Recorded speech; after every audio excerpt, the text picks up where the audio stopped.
Dante, ano ang dahilan? Bakit pinalawig ng DOJ ang pagdinig sa mga reklamo kaugnay sa Ghost Flood Control Project sa Bulacan?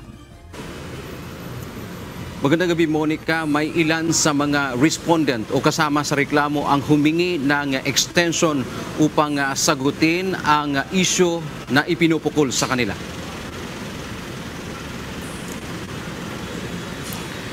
Dumalo sa pagdinig ngayong araw ng Department of Justice o DOJ ang ilang dating district engineer ng Department of Public Works and Highways o DPWH na sina Henry Alcantara, Bryce Hernandez at JP Mendoza. Kaugnay ito sa mga isinampang reklamo sa kanila tulad ng paglabag sa anti-graft law, malversation dahil sa nadiskubring 5 ghost flood control projects sa unang distrito ng Bulacan.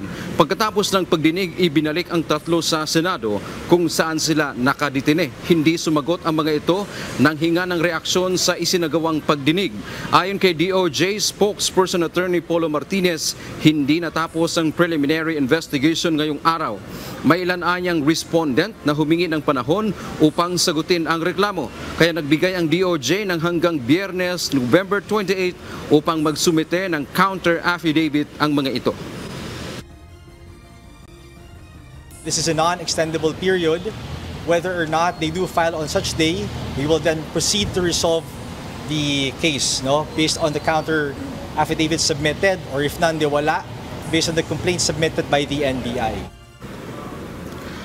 Dagdag pa ni Martinez, sina Alcantara, Hernandez at Mendoza ay nagsumite na kanina ng kani-kanilang kontrasalaysay.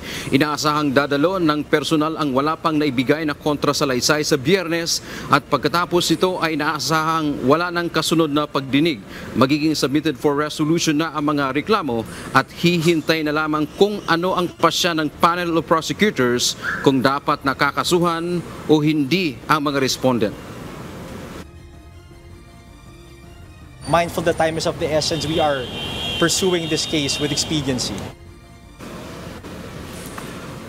Monica, ayon sa DOJ, nandun pa rin naman sila sa track o doon sa timeline na matapos nila yung preliminary investigation bago matapos ang Disyembre o ang susunod na buwan kung saan inaasahan nga nila na by mid o kalagitnaan ng Disyembre mayroon ng resolusyon itong reklamo at inaasahang makapagsampa na sila ng formal na kaso sa hukuman.